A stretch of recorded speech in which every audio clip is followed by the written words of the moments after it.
जय मसीह की आप सबको। परमेश्वर की आशीष आप सब लोगों के ऊपर बनी रहे।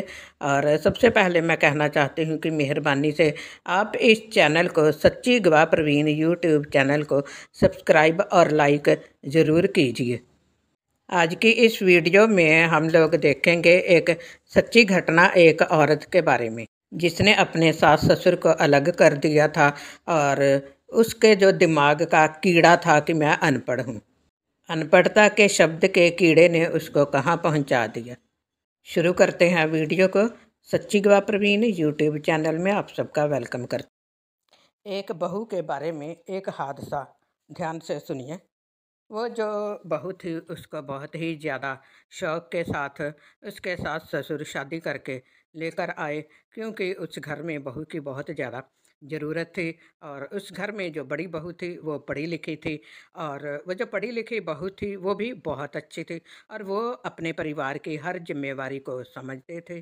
सबके साथ बहुत ही ज़्यादा प्यार से रहते थे, क्योंकि वो बड़ी होने के साथ साथ, पढ़ी लिखी होने के साथ साथ वो नौकरी भी करती थी।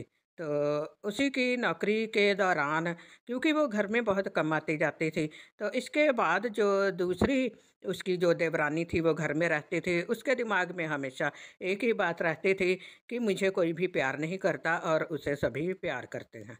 इन्हीं बातों के बीच में वो जो औरत थी, तो उसके जीवन में एक बहुत बड़ी घटना हो गई। उसके बीच में थोड़ा घमंड आ गया, क्योंकि ज़्यादातर देखा जाए तो जो अनपढ़ बहुएँ होती हैं उन्होंने अपने घरों में गरीबी भी देखी होती है, या जिन लड़कियों ने अपने घरों में गरीबी देखी हुई होती है, वही औरतें जो होती हैं वो सास ससुर वाले परिवार में अच्छी तरह से नहीं रहती। कुछ समय बीतने के बाद उनके घर का जो तीसरा बेटा था उसकी भी शादी कर दी गई, और खुदा की दया से, खुदा की मेहरबानी से वो जो तीसरी बहू थी वो भी पढ़ी लिखी ही थी। अब ये जो बहू थी इसके मन में और भी ज़्यादा शक पैदा हो गया कि मैं तो अनपढ़ हूँ, मैं तो अनपढ़ हूँ। बस इसी अनपढ़ता की वजह से उसने उस बहू के बारे में भी अपने दिल में शक कर लिया कि इसे भी सभी प्यार करते हैं और मुझे कोई भी प्यार नहीं करता। तो उसके दिमाग में ऐसे ही कोई ना कोई बात, जो गलत बात थी, वो नेगेटिविटी हमेशा चलती रहती थी। तो जो बड़ी बहू थी उसने उसके बच्चों के बारे में उसका काफ़ी ध्यान रखा। पहली बेटी हुई, तो पहली बेटी जब हुई तो बहू ने सब कुछ छोड़ छाड़ के, यहाँ तक कि छुट्टियाँ उसके लिए लेकर उसकी डिलीवरी कराई। और उस समय डॉक्टर ने उसको ये बोल दिया था कि दूसरे बच्चे का चांस बिल्कुल नहीं लेना, क्योंकि पहला बच्चा ही बहुत ही मुश्किल से पैदा हुआ है। तो पहला बच्चा जो था वो लड़की है। और डॉक्टर का काम था कि जो भी डॉक्टर को लगा उसने बिल्कुल सब कुछ सही से बता दिया। लेकिन फिर से उसके बाद दूसरा बच्चा पैदा हुआ, और दूसरे बच्चे की बारी में घर में बहुत ही ज़्यादा झगड़े रहने लगे, क्लेश रहने लगे। और झगड़े इतने ज़्यादा बढ़ते गए कि उस बच्ची की, जिसकी कि दूसरी बार डिलीवरी होने वाली थी, उसको ज़रूरत पड़ गई अपनी जेठानी की। तो वो अपनी जेठानी के पास चलेगी और उसने उसका ट्रीटमेंट किया, और वो बिल्कुल ठीक ठाक हो गई। और उसने 6 महीने तक उसको बहुत ही अच्छे तरीके के साथ संभाला। और उसके बाद उसका दूसरा बच्चा जो था वो बेटा पैदा हुआ। जब बेटा पैदा हुआ तो उस औरत ने अपने जेठ को हाथ ना लगाने दिया, क्योंकि घर में जब छोटा बच्चा होता है तो हर किसी को प्यार होता है। अब सोचने वाली बात है कि उसी जेठ जेठानी ने उसको इतनी अच्छी तरीके के साथ उसकी केयर की, दवाइयों के द्वारा, ग्लूकोज के द्वारा, और काफ़ी पैसा उसके ऊपर लग गया, क्योंकि जब मरीज को घर में रखा जाता है तो उसके ऊपर बहुत ज़्यादा पैसा लगता है। तो अब दूसरी बार भी वो जो बच्चा था वो घर में पैदा हो गया। तीसरा चांस उसने फिर से ले लिया, और तीसरे चांस के बीच में ये जो बड़ी बहू थी, इसको पहले ही सपने में दिख गया था कि ये जो बहू है इसके बेटा पैदा होएगा, और बेटा पैदा होने के बाद इसकी डेथ हो जाएगी। तो सचमुच में ऐसा ही हुआ, लेकिन बीच बीच में कुछ लोगों ने उसको बोल दिया कि ये उसके लिए बुराई सोचती है, लेकिन ऐसा कुछ भी नहीं था। और जैसे ही उसकी डिलीवरी हुई, डिलीवरी होने के बाद बेटा तो सही सलामत हो गया, लेकिन उसका जो प्लेसेंटा था, यानी कि जो आंवल थी, वो बाहर नहीं निकले थी, और काफ़ी मुश्किल आ गई। तो इसी मुश्किल के बीच में जिन्होंने उसकी डिलीवरी की थी वो गांव की नर्सेज थी, और वो उसको बीच में ही छोड़कर चले गई, और उन्होंने ये बोल दिया कि ये सो रही है, इसको सोने दो। काफ़ी देर के बाद उसके ससुर ने दूसरी औरतों को बोला कि देखो ये इतना ज़्यादा सो रही है, तो इसको उठाओ। जब औरतों ने उसको आके उठाया तो देखा तो उसकी डेथ हो चुकी थी। इस तरीके के साथ होता है। और वो जो औरत है, इसके कुछ समय पहले ही उसने अपने सास ससुर के बीच में भी, यानी कि झगड़ा तो नहीं करवाया, लेकिन थोड़ा सा ससुर की तरफ अपना झुकाव उसने बढ़ा लिया।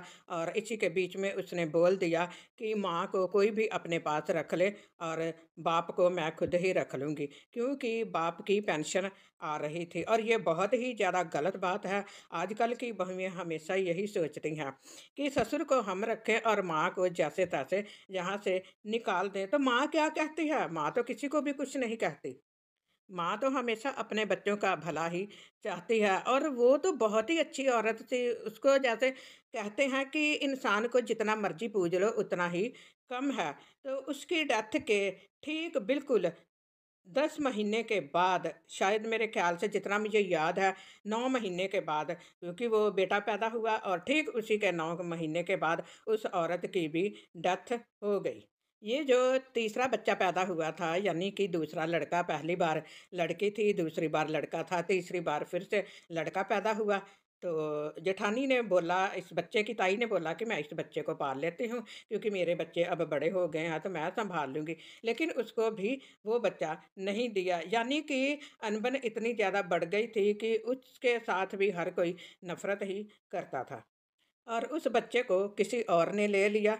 तो बच्चे को उसने इसलिए लिया कि चूँकि वो चाहती थी कि मुझे, जब ये बच्चा मैं पालूँगी तो मुझे इसका हिस्सा मिल जाएगा, क्योंकि वो पहले से ही बहुत ही ज़्यादा लालची थी। और लालच की वजह से कुछ समय के बाद वो बच्चा भी 5 साल का हुआ और उस बच्चे की भी कभी भी किसी ने अच्छी तरह से केयर नहीं की। और 5 साल के बाद वो भी बच्चा जो था वो एक बड़ी बीमारी के कारण उसकी भी डेथ हो गई।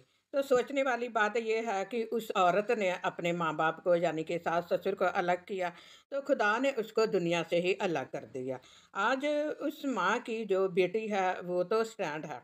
जैसे-तैसे उसके दादा ने उसको पाल दिया, लेकिन जो उसका लड़का है वो बहुत ही ज़्यादा गलत रास्तों के ऊपर चल रहा है। तो हमेशा याद रखें इस बात को कि कभी भी माँ बाप को एक दूसरे से अलग ना करें। माँ बाप चाहे कितने भी बुरे क्यों ना हो, उनकी बात का बिल्कुल भी उनको आगे से जवाब मत दीजिए, क्योंकि माँ बाप के साथ बुरा किया हुआ जो होता है वो खुदा की नज़र में हद से ज़्यादा बुरा होता है। और उसका बैड इफ़ेक्ट, उसका श्राप बहुत ही बुरा होता है। आप लोगों ने इस पूरी वीडियो को ध्यान से सुना, तो देखा आप लोगों ने कि किस तरीके के साथ हादसे हो जाते हैं। जब माँ बाप का कहना नहीं मानते तो परमेश्वर का श्राप जो होता है वो भी कभी नहीं टूटता और पूरे का पूरा परिवार जो होता है वो बर्बाद हो जाता है। तो इन श्रापों से बचना बहुत ही ज़्यादा ज़रूरी है। माँ बाप का कदर करें और मेहरबानी से वीडियो को लाइक और सब्सक्राइब ज़रूर कीजिए और इसको ज़्यादा से ज़्यादा शेयर कीजिए। Thank you.